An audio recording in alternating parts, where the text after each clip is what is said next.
So this is the story about the day Trey was born. It was a good day. It was Wednesday, May 22nd, and I woke up that morning at around 2 a.m. Having contractions. They were not anything horrible, so I'd say fairly light contractions. And then maybe 30 minutes later, I ended up waking Kev up. And from there, we moved on. We ended up starting to track the contractions. Kev was ready to go to the hospital immediately. And I didn't want to get turned away. So thankfully, he let me do my thing for maybe 15 or 20 minutes. Well, you can tell it. Yeah, I got my contraction timer out and it said we need to get to the hospital. So naturally, she didn't want to go off the first message that it gave, but 2 minutes later, when she had another contraction, it started beeping at us, said, and get to the hospital now. She still wasn't sold, so I said, hey, let's call the hospital. Let's see what they have to say. We called them. Thankfully, they agreed. They're like, hey, you guys need to get on out here. So I was like, okay, that confirms. Let's get there right away. But we didn't quite get there right away. Not at all, not even. Ava was packed up and ready to go, as was I. But for some reason, I was still running back and forth. It's like, oh no, we need to get the speakers. It was so sweet. We need your music. We need your headphones. I had to wake her mom up also. Hey, Mama Carolyn, we think it's time. We're going to head to the hospital. She's like, okay, well, I'll see you guys when you get back. Or you can just give me a call, check in. It's like, okay. Close the door. It's like, no. Hey, when I say we, I mean all of us. Like, it's time. It's time. We're going to have this baby. And I'm calm because I am not really in pain or anything. I'm having the contractions, but they're not nearly what I was envisioning. So I think that set the tone for the whole day. Ava was so strong, y'all, as you're going to see. The way she fought those contractions and just ate them up like it was a jab. It's nothing. Keep going, keep going. Well, yeah, so I'm calm, and I think that's kind of throwing my mom off. I think she didn't realize that it really was time to go. Yeah. And then Kev, though, he's running around. But we finally leave and get to the hospital around 5:30. So we called the doctor around 3. And we don't get there till 5:30. So you see, we were clearly taking our time. Even the drive over, I'm like singing in the car. It's a great vibe. Yeah. So we get there.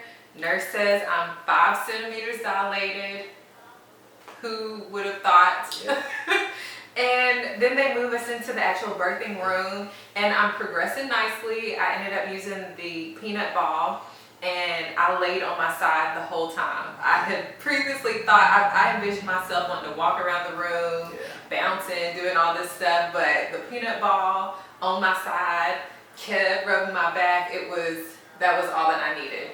Yeah. So Kev was my communications manager. I had already said, Kev, I just want to be able to be in my zone, so I'm just going to ask that you let them know, like, I don't want to be asked questions about the pain. He talked to the nurses about everything that I wanted.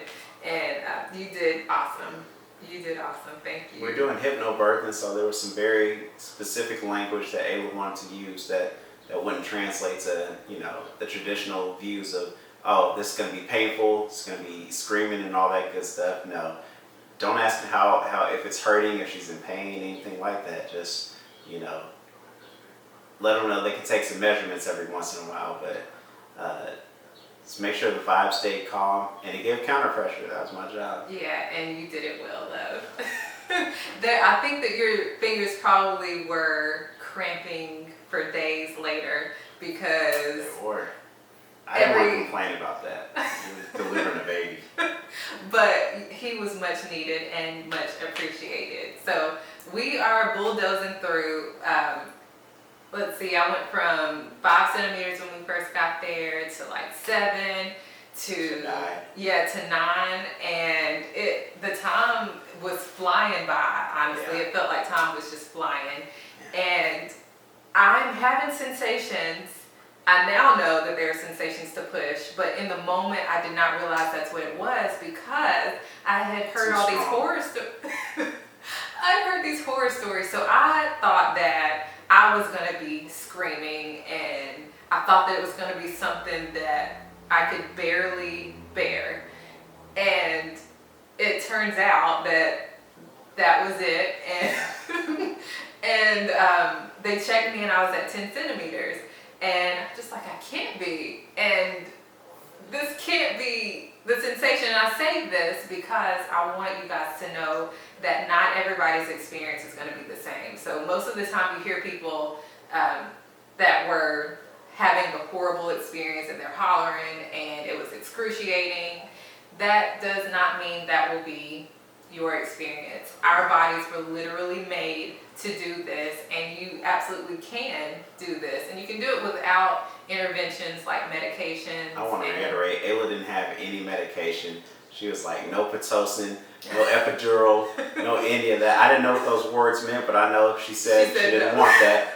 So that's why I was telling the doctor, hey, none of that, none of that. She didn't scream not any point during this delivery and labor. She didn't scream not one time. It's still amazing. It's nothing like the movies. You were expecting. And it's also nothing like the ladies that were surrounding us. No shades to them, but it's some folks screaming in that hospital. Not my baby. Oh, you're so sweet. Hey, he's so proud. And I'm proud. I'm proud. But it was an awesome experience. So I'm having these pushing sensations that I didn't realize were pushing sensations. And an old school nurse comes into the room, and so she's just like, well, why don't we just try? Why don't you roll over? We're going to try to push. Yeah. And I didn't want to push until I started having the pushing sensations, but she came in and kind of talked me into it. So they had also given me the heads up, first time mommy, first baby, you're going to be pushing for about an hour. So let's get this going. Like, we can go ahead and get it started. Wrong. I roll over. That first push was... First time I saw my son.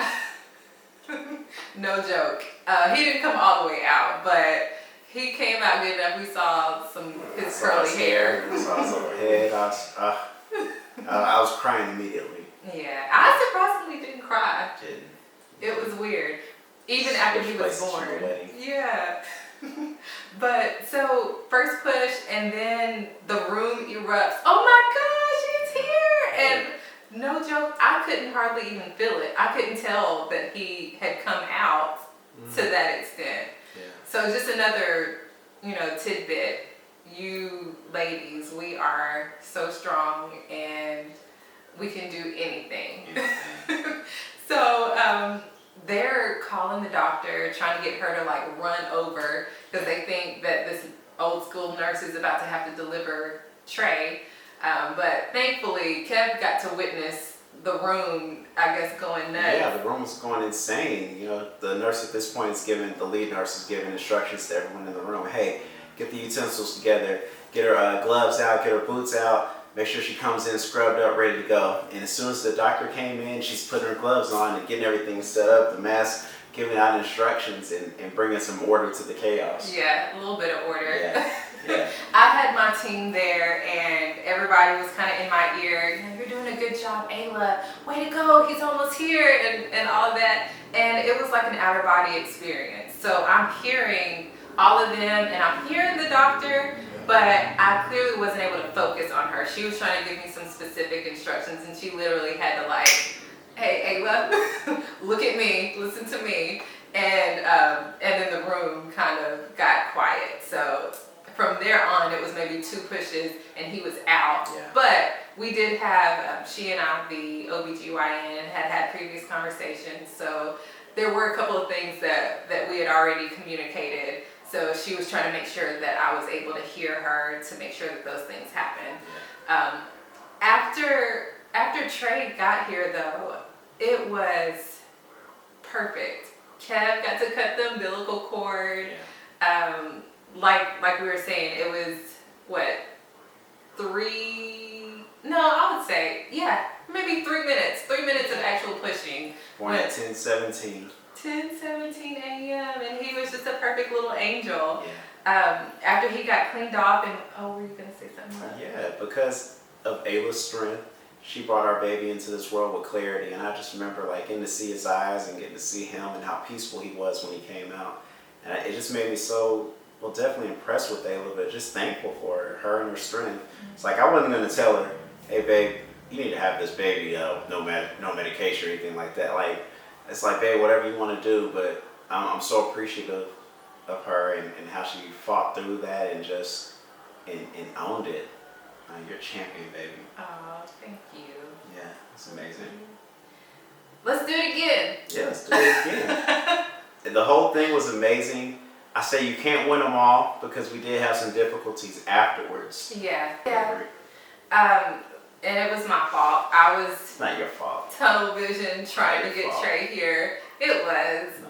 I took maybe 2 sips of water from who knows what time the night before, and when he arrived at 10 a.m., all while losing fluids. So that caused a problem. I kept passing out. And you know, it just, we didn't really know exactly why initially. The first time that it happened, they kind of thought, oh, well, you lost a lot of fluids, it's okay. But then when it kept happening is when they started doing some tests and found out that my blood pressure was continuing to drop every time that I would stand. Kev here is just the master catcher. Every time I would have to go to the bathroom, he would have to be there with me because I would pass out and he'd catch me and take me back to bed. Yeah, it was terrifying. It was hard to see like that, but I mean, the first time she passed out, I had to carry her back like Simba and Mufasa, and when I laid her down, after she was out for about 17 seconds or something like that, she opened her eyes like, Kev, that was the best sleep I've had in a long time. And I was like, oh my God. It was. She didn't lose her sense of humor. But it actually was. I was kind of rested after those couple of seconds. But I don't recommend not drinking, drinking fluids. I say it's not your fault. They could have checked you. Hey, when's the last time you ate or drank? Let's give her some fluids now. Be preemptive. Wasn't your fault. I don't care. I don't care. I don't care. Aww. But overall, that day was perfect. Yeah, you were perfect. You were amazing, baby. Kev, you were awesome. I truly, I don't think that I would have been able to do it without Kev. You'd have made it. During the laboring time, he was on my back heavy, like the perfect little massages to my lower back, like. Yeah. Shout out to our doula, Nikki. She gave me some counter pressure techniques and things to just help relieve Ayla of pressure, and I don't want to say pain, because we didn't say the word pain, you know, pressure. And honestly, I didn't experience pain. I would say I experienced discomfort, but to say pain, I wouldn't even be able, and I'm talking about from the beginning to end. I wouldn't say that I was in pain at any point. It was uncomfortable for sure. I'd say dads, familiarize yourselves with counter pressure techniques. That was clutch. Yeah, for sure. Clutch. It made me feel like I was involved in there too. Yeah, keep an eye on the contractions. He was like, once we got our groove together, it was perfect. Once he realized how he could tell when a contraction was coming, I didn't even have to call him over. Actually, I think he ended up just posting up over there. Yeah, it was a great team effort. Yeah. Yay. You're our MVP. Aww. We worked good together. All 3 of us, actually. Yeah. Trey was awesome in there too. Can't wait to do it again. Yes. Well, thank you all for listening. Hope that we could inspire. I hope to make a more detailed video giving some tips about how to manage pain and discomfort. They did say, the nurses did say that Ayla should start a class on how to deliver a baby. Or I'm sorry, how to labor a baby, I guess. You didn't deliver it. They had me like so big-headed it was and facts. It was all facts. I saw it. I seen it. Well, if you want to hear more, then just let me know. Let me know if you have any questions. Good job.